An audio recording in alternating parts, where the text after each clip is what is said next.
Hi, and welcome to Altmetrics webinar on altmetrics and Germany, with a particular focus on open access from me, Michael Taylor, Head of Research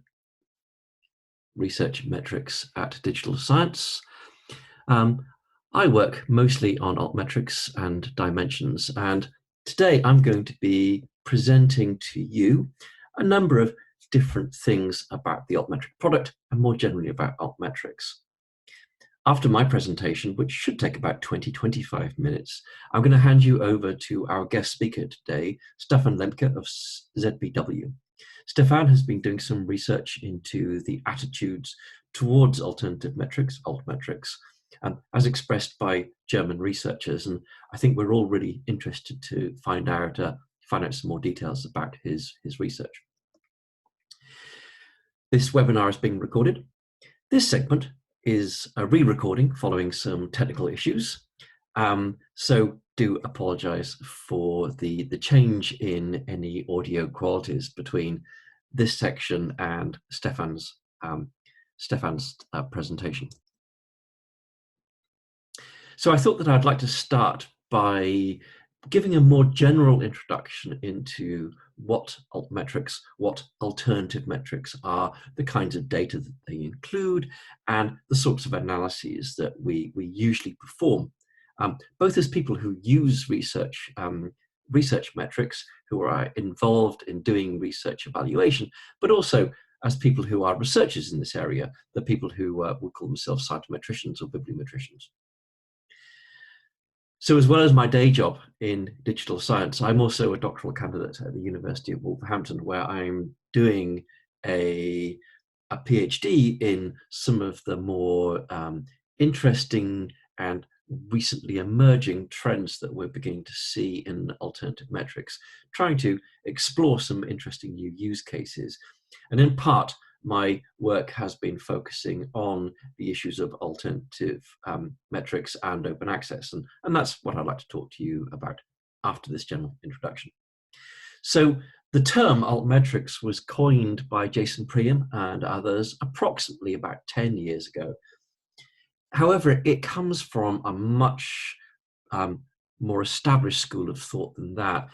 If you go back into the literature, you can see that before the word altmetrics was coined, there was a field of study called webometrics. And to some extent, the two fields are analogous with each other. Webometrics covering that first period, the so-called Internet 1.0 time, with altmetrics emerging from the new socialized internet, which at the time was called Web 2.0.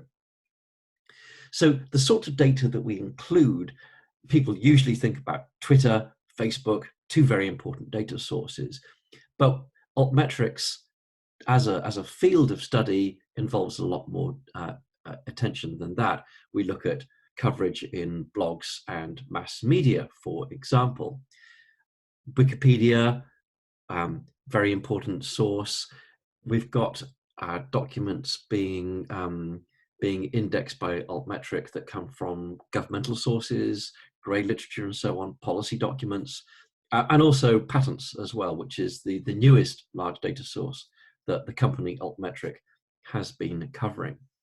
And we also look at readership numbers on platforms like Mendeley, for example. So when we consider the whole world of altmetrics, it really does cover both scholarly impact, non-scholarly impact. Some of it is very detailed and very qualitative, like with blogs, like with mass media, and some of it is just data sources. And when we think about altmetrics, it's really important to think about the richness of this. The big difference between altmetrics and traditional metrics really boils down to the use cases of them. Now, when the term altmetrics was first coined, the authors of the original Altmetrics manifesto suggested that altmetrics could be used as an alternative to citation metrics. Well, that hasn't emerged. That's not a thing. That's not something that we would consider to be a valid use at this day after a substantial period of research. We now understand that the data that we call altmetrics is complementary to traditional metrics. only a very few points of the attention sources that we look at in altmetrics actually correlate strongly with citations. For example, Mendeley readership correlates very strongly with citations, and you'd expect that because people who are using Mendeley report that they do so with the intention of reading and citing research. So there's clearly going to be a tight relationship between Mendeley data, which appears very early on, and citations, which can be a little bit slower. Alternative metrics have different time spans, and they cover different use cases. And importantly, often forgotten, they cover considerably wider sets of documents. So we're not just talking about journal articles, we're talking about data sets, we're talking about websites, we're talking about blog posts, for example, we're talking about books, data, all these different things. If you can identify it, if it's a scholarly output, then it can be considered suitable for analyzing with altmetrics. Altmetrics are known to reflect diverse stakeholder engagement. There are many different bodies of people who are producing this data, and this data is then accessible through tools like Altmetric. So for example, someone who is citing research in a patent application is a very different person from somebody who is commenting on or posting research on Facebook. Whereas we typically expect to see citations appearing over years and appearing perhaps consistently for 10 years or more, what we see with altmetrics is a very varied timeline of attention. The first tweets, the first Mendeley saves can appear literally within minutes of an article being made available. Whereas in contrast, and I have a piece of research that's focusing on this at the moment, things like policy documents very often don't get started until an article is 10 years old.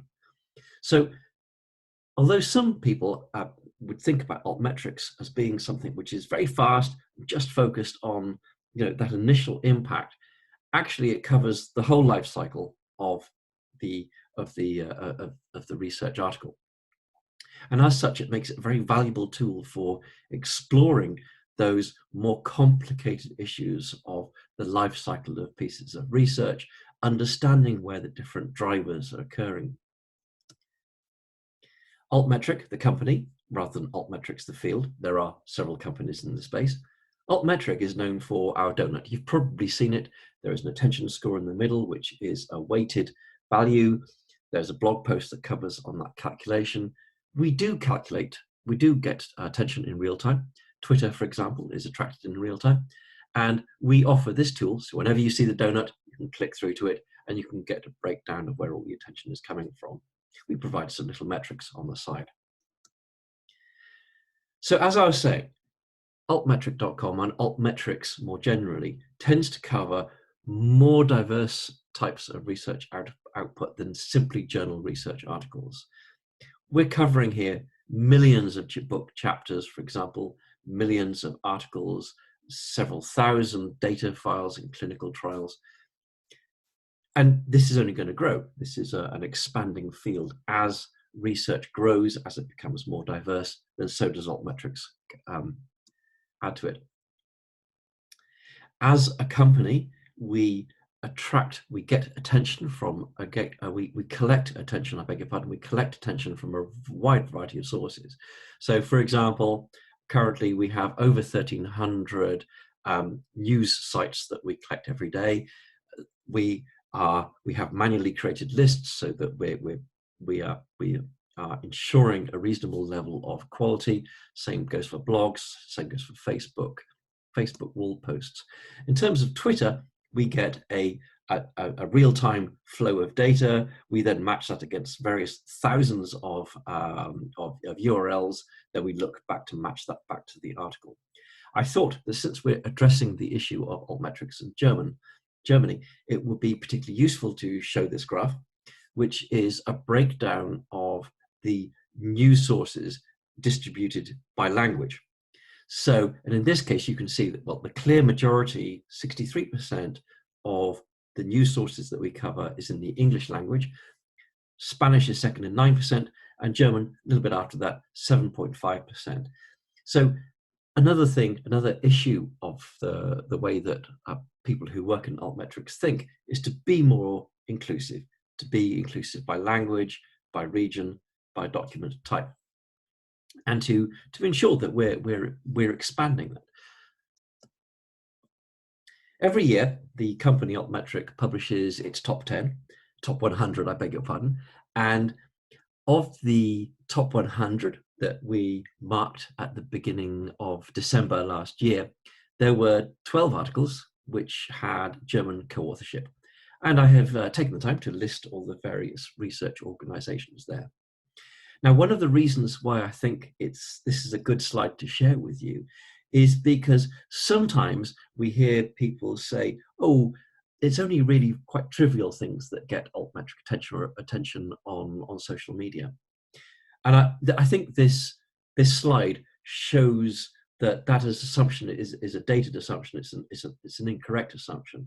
If we look at all of these papers, all of these 12 papers, well, particularly the first 11 of these papers, they're all very serious pieces of research with significant levels of social interaction and potential for social impact. You can really see why people are sharing about this, why they're talking about it.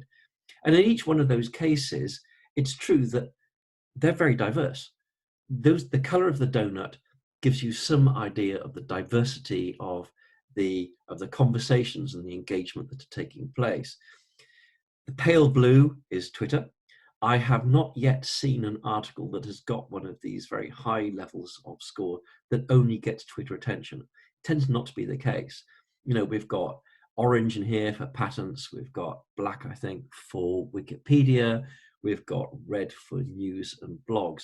So those colors, the richness of those colors suggests that the type of engagement that we're seeing around these articles is really quite diverse. And I have to point out to you that the 12th article on here, which happened to be somewhere near the bottom of the top 100, I believe, the battle for the thermostat gender and the effect of temperature. So this is quite a serious article, but it is perhaps a little bit more trivial, and you could see why that article might have been shared in social media at quite a high level. But these are serious pieces of research, and I think that anybody who is associated with articles like this, and nearly all of them, by the way, have very long lists of authorship. Anyone who's working in this research can be sure that their research is being consumed, engaged, talking to people's needs and answering some of the needs of society, not just addressing core scientific problems. So for those of you who are familiar with citation data, you'll know that there are some characteristics. It's not a normal distribution. Not everything is crowded around the middle. In fact, what we see for both altmetric data and also for citation data is that you have some very high outliers, some that would skew an average, and there are also a lot of zeros. This makes it a challenge to interpret using normal mathematics, but nevertheless, this is a characteristic of the sorts of data that we're used to. But as I say, as a field, this goes back 20, 30, 40 years. We're very familiar with having to work with this kind of data. And again, similarly to citation data, we all know, those of us who work in citations, we all know that the social sciences, humanities get cited at lower rates and slower than other fields. Computer science, if you haven't had a citation after 2 years, you're not going to get one. And likewise, the volume is different as well as the time level. Books vary compared to journal articles, even review articles from primary research. Language has an effect on it. Time, age, and date all has an effect. So whenever we're looking at data, whether it's citation data or altmetric data, it's really important to make a like-for-like comparison. It would be grotesquely unfair to make a comparison between, say, the H index of someone who works in religious research versus somebody who works in high-energy physics, for example. You just can't make that comparison. It's not responsible. So bearing in mind for that, the like-for-like comparison is really important. And as I dive into some of the slides that are about to come, you'll see what I'm talking about. You'll see why I'm doing this. So the research over the last 10 years in altmetrics has largely been thinking about what are the characteristics of the data, because it was all new to us 10 years ago, and to what extent does that data correlate with citations? To what extent can we say that we're measuring the same kind of thing or a similar thing? In the case of Mendeley, as I said, Mendeley is the one indicator that correlates really quite strongly with citations. And it occurs at a much higher, much faster rate and earlier rate as well. So Mendeley is a particularly useful data source when it comes to understanding what people are doing now before citations have appeared. However, other data, media, Twitter, and so on, there's a relationship with citation, but it's as part of this very complicated path of discovery and access and use. You know, it's not so simple as it used to be. It's not simply that we get a copy of the journal, that we read the journal, that we make notes on bits of paper, and then we choose to cite that article later on. The route to discovery is significantly more complicated than it's ever been. And of course, it's only growing in diversity as a consequence of open access and socialized working. You know, my route to finding an article now, well, it could be finding it on Dimensions, it could be Google Scholar, it could be ResearchGate, it could be via a tweet, it could be through an email that my supervisor sends me. I mean, there are, you know, perhaps 100 ways of me receiving a paper and then citing it. The actual act of citation is probably the simplest part of that route to discovery. Altmetric gives us an idea that we can explore some of the parts of this complicated path and to understand what the variables are that can affect that ultimate usage. One of the approaches that I've been using over the last year or two has been to use altmetric data combined with dimensions data and other forms of data to create data points that support the development of a narrative. So this, for example, are three images, which are analytics that are pulled out of Altmetric and out of Dimensions on the study of sexual harassment and the Me Too phenomena. So here, the first screen grab is of the Altmetric activity that's about the research in sexual harassment and the Me Too phenomena. And I think you can look at that and you can pretty much see that there was an interesting growth in online discussions about the research in this area before the Me Too phenomena happened. And of course, when the Me Too phenomena happens, as a consequence of that, conversations about research, links to research, pretty much double overnight. It had an enormous impact on the volume of conversations and links to research in the space of sexual harassment. And publishers responded and academics responded. So this slide, which is based on data that I pulled out from Dimensions, you can see in the year following Me Too, the volume of research articles and chapters in books and also monographs and reviews that were being published, written by academics and published by journals, went up very, very fast. It went up, you know, in some cases 2 to 3 times as a consequence of the Me Too phenomena. And ultimately, because, you know, this is where it really counts, is this enormous growth in money. So, you know, if we go back to the years 2010 to 2015, you know, what we see is a year-on-year decrease in the amount of money that is being made available to researchers in the space of sexual harassment. Now, when I first made this presentation, I was addressing an audience of 60 or 70 people, and I said, you know, this is like taking a field which could fit inside the room and turning it into a field that would fill this room 2 or 3 times over, and it happens more or less overnight. And you can see the funding. This graph, by the way, is a couple of months out of date. We go in 2017, beginning of the Weinstein thing. At the beginning of that year, we're looking annualized funding of $2.5 million, and at the end of 2019, we've got almost 5 million. It's doubled overnight. And as I say, that year wasn't complete. So those lines are only ever going to go up from there. really significant response, and we can see this. So we've got the response, and it appears to happen, first of all, in altmetric data, on social media and in newspapers. It's followed by academics and publishers responding to the need for more conversations in this space. And then finally, the funders kick in to fund more research.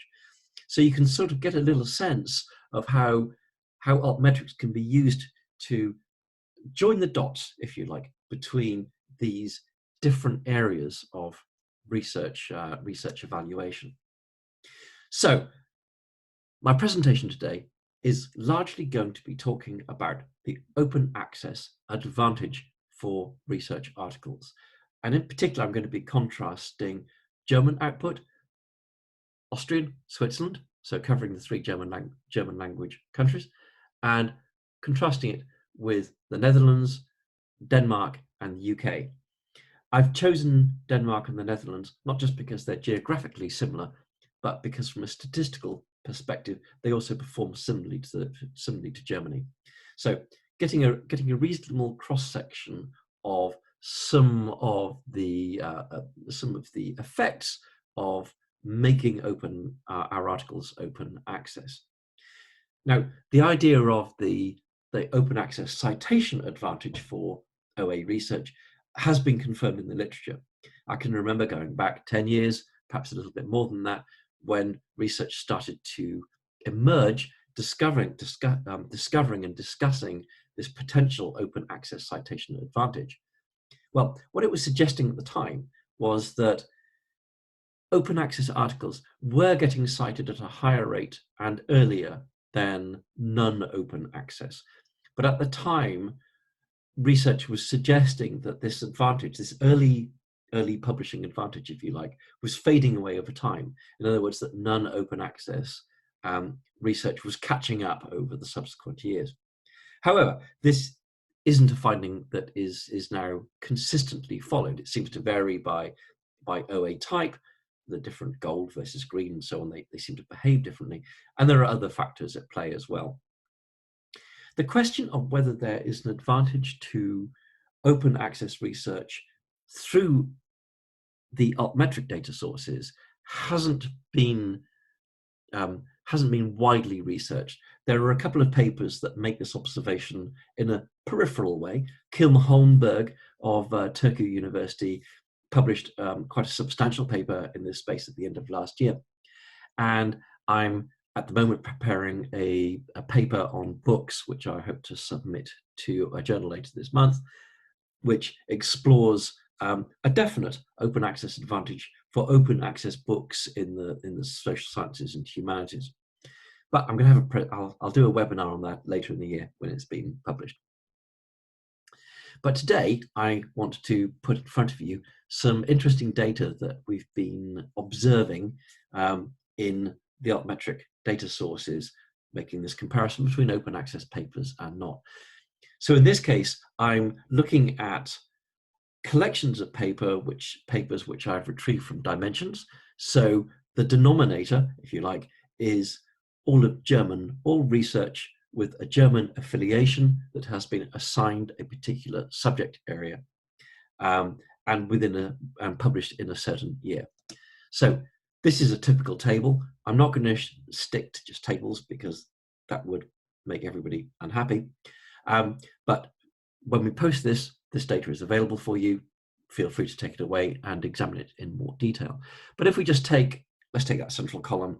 So this is media coverage, so newspaper and blog coverage of psychological research coming from Germany.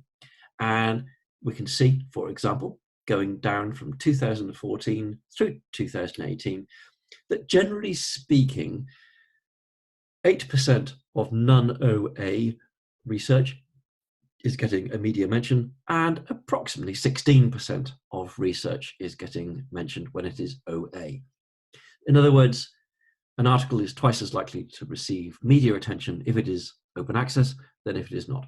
There is a clear open access advantage. And as you can see, just looking down that data, it's pretty much consistent across the board.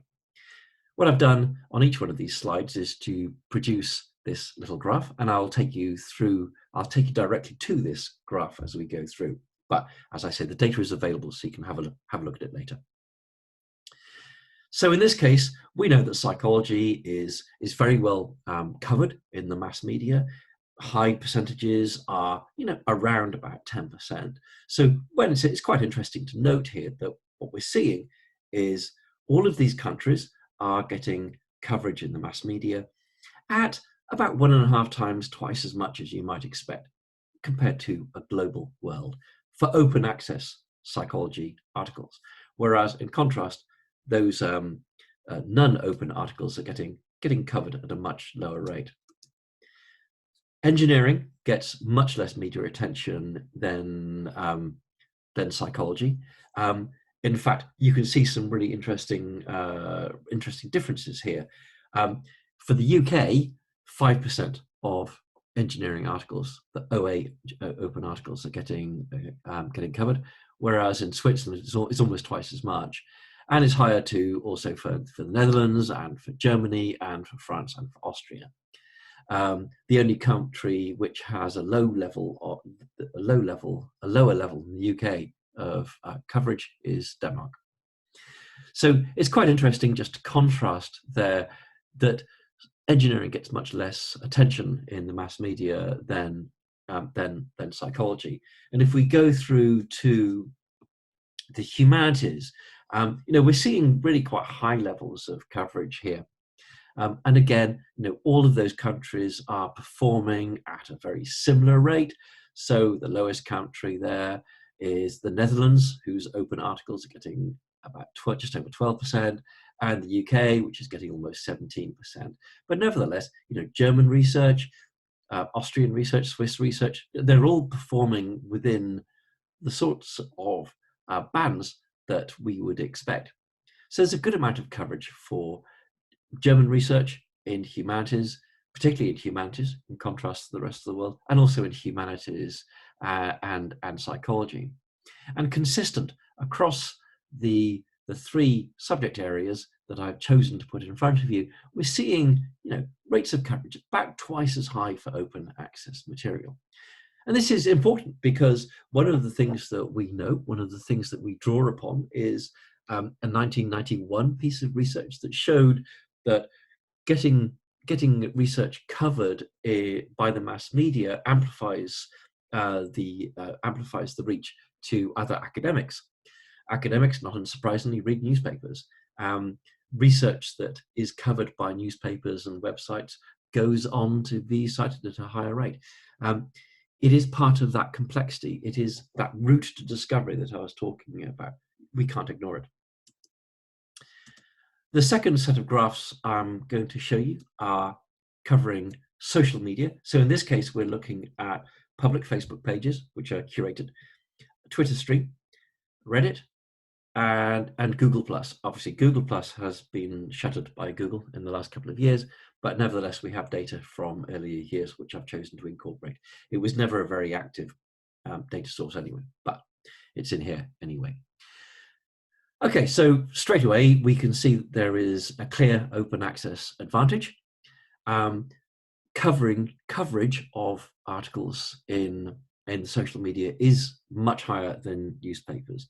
I mean, if we're looking at the Netherlands there, for example, almost 80% of open psychology articles get some kind of coverage in the social media. And Germany, very similar. I mean, looking at just under 75% of psychology articles that are open access getting covered. So Germany is a very, German research is very highly covered. And in fact, all of those countries, they don't show very much difference. You would be hard picked to say that there was much statistical significance likely to be found there. The statistical significance really is in that open access advantage. It's not twofold like we see in newspapers and blogs, but perhaps it's a third of an advantage. Engineering gets covered at, again, about half the rate that we see for psychology, and again, we're looking at a nice open access advantage there, quite small in the case of Denmark, but over twice for Austria there for open access over closed articles. Some really significant pieces of data emerging here. And finally, looking at humanities, looking at some very high figures here. So UK getting social media coverage for humanities articles, 70% for open and 40% for closed. And that sort of order of advantage reflected in each one of those countries. So if we conclude this section, we can say by saying that generally speaking, we see that there is an open access advantage in news and blogs of around 100%. You're twice as likely to get news coverage in open access articles than you are in non-open access. And social engagement is a little bit less, perhaps an order of 1/3, but nevertheless, quite clearly, you're more likely to get coverage via an open access article than a none. And again, just to emphasize the importance of this kind of activity, we know, researchers have reported, that where articles receive quality coverage on social media, so not just tweets that reference them, but quality coverage, then they send visitors through to journal pages. And of course, in the case of open access, that means through to a place where they can actually read the article. So, the connection really is that close. We know that high quality tweets drive traffic. We know that traffic ends up on journal pages. We know that people, when they go to journal pages, they read the article if it's available to them. So you can see what I mean about this complex arrangement and how quickly we can drive people from seeing something being mentioned on Twitter through to actually consuming the research article. So the next set of slides are going to be looking at patterns, and I've chosen to offer a different interpretation and actually to reduce the number of countries. So in this case, I'm looking at Austria, Germany, Switzerland, and the United Kingdom. And I thought that I'd start by showing you a slide that doesn't appear to have any open access advantage at all. So a bit of a negative finding, if you like. You could actually argue that there is possibly evidence here that there is an advantage for closed research, potentially. It certainly isn't a clear advantage for open access research. Patents in the fields of chemical science for these countries don't appear to have a preference for open versus non-open. By the time we look at engineering, we could see here that there is perhaps a marginal line.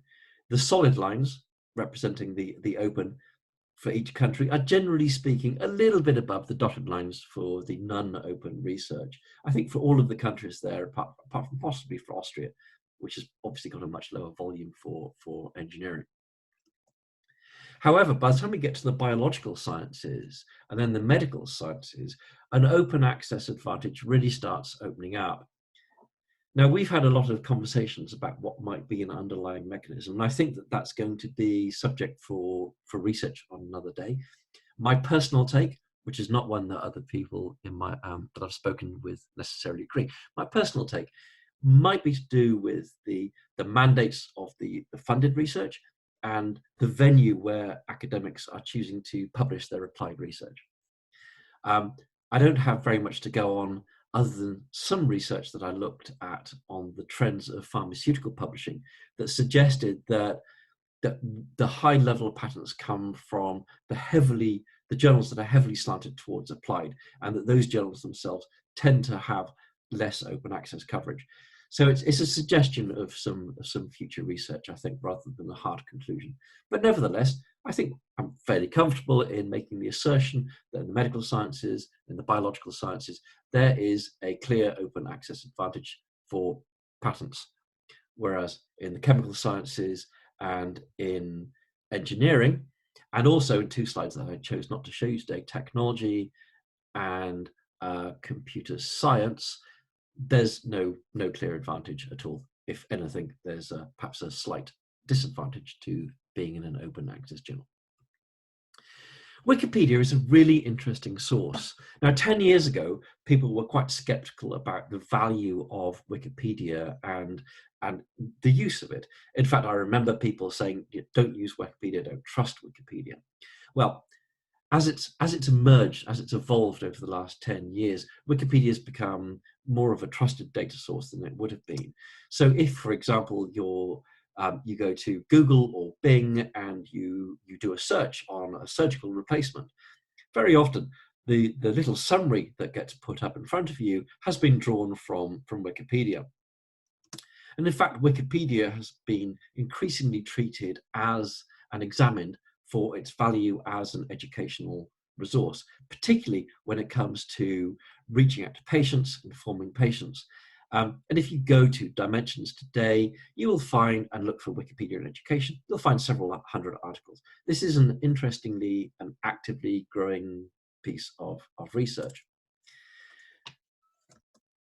Wikipedia itself is regarded as being an important data source, not just for medicine, but also particularly for the humanities, the creative arts and the history.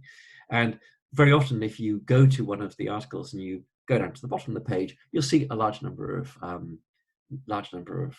references. So here we have, so I'm choosing to start again with a slide that doesn't show a clear advantage. In this case, Wikipedia coverage for the chemical sciences. Now, I should have mentioned to you, by the way, on these graphs, on the left-hand side, that number on the y-axis is a proportion of 1, 0. So it should be a percentage. That should be in the middle, 2%, not 0.02. But my apologies for that. For whatever reason, it didn't translate when I was creating the deck of slides. So Wikipedia coverage for clinical sciences, there probably isn't much of an open access advantage, perhaps a little bit. By the time we look at the physical sciences, there's a really clear open access advantage. Open access materials are getting referenced on Wikipedia at a much higher rate than non-open. This is equally true for medical sciences and for the biological sciences. And interestingly, from my perspective, that advantage appears to open up over time. Now, you might remember at the beginning of this presentation, I talked about how the citation advantage for closed articles has been observed to close after time. In this case, we're seeing that gap, if anything, growing proportionally. It's certainly not closing. So, again, to conclude, Wikipedia, very important educational resource for engaging with patients particularly. Open access, far more likely to get a reference. The final attention source that I wanted to look at is the policy documents. Policy documents are those that are being published by governmental organizations, by funding bodies sometimes, by groups that are producing policy documents, grey literature in that space. And I've chosen to highlight just a handful of some of the data sources that we index. So what we do is we write a scraper and it goes off to these websites, it downloads the document, it looks for citations, attaches that citation back to the DOI or other identifier in the Altmetric database. It is a very intensive process, very complicated process, but I think that you'll see that the sorts of sources that we are looking at, CDC, UK government, so on, Publications Office of the European Union, these are all very important organizations in terms of policy and consuming research, and particularly at this time of our cultural development, taking into account data and evidence is important like it has never been before. So I'm going to briefly walk you through these slides, looking at environmental sciences. So again, looking at about 10% coverage for closed articles there, and about 15% perhaps of the older policy documents. The other thing that's important to take away from this is the age of these articles.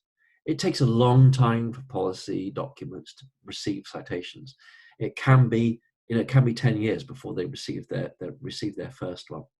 So again, I think it's a really important thing to think about how we communicate this, how we link, how we reach out to people who are involved in policy makings to see whether we can increase the speed at which science is informing policy, political, social development and decision making. Perhaps we can see that in this data, the effect of open access. And likewise in the earth sciences and in the medical sciences, where we see quite a clear open access advantage, there is I don't think any doubt that organizations in governmental organizations and funders have a preference for citing open access material. So I wanted to have a quick slide to think about the nature of the open access advantage. We talk about the open access citation advantage, and now we start talking about the open access altmetric advantage, and we can see some of the consequences of what that means. And we might say that, okay, we can measure the effect of making something open access. But what's the mechanism that's underlying that? And actually, there is very little research. There's a couple of papers that examine the nature of this open access advantage. There are various postulates that have been proposed. I've listed 6 of them there, which I think covers most of them. This is the mechanism of the effect of open access is still being explored. That's still science that's being under examined. But I don't think we can ignore the fact that there is an open access advantage, that we can measure it, that we can understand it, and we can interpret it, and we can draw some conclusions for ourselves about how we're promoting engagement and usage with research output by using altmetric data. So just to conclude, the citation advantage has been largely confirmed. There's clearly an open access advantage that is in the process of being confirmed by researchers, including myself. We understand research has described the means by which some of these data sources are measuring network artifacts that support the propagation and engagement and readership of research. So if you like, making it easier for our research to be discovered by a broader population and ultimately be more effective. And to some extent, we can make that suggestion that altmetric data can be used as a mechanism to describe and understand the open access advantage, and that it offers us a method to measure the effectiveness of our open access strategies. And with that, I would like to draw my presentation to an end, and I will hand you over to Stefan, who is going to give the second half of our presentation. Thank you very much indeed for listening.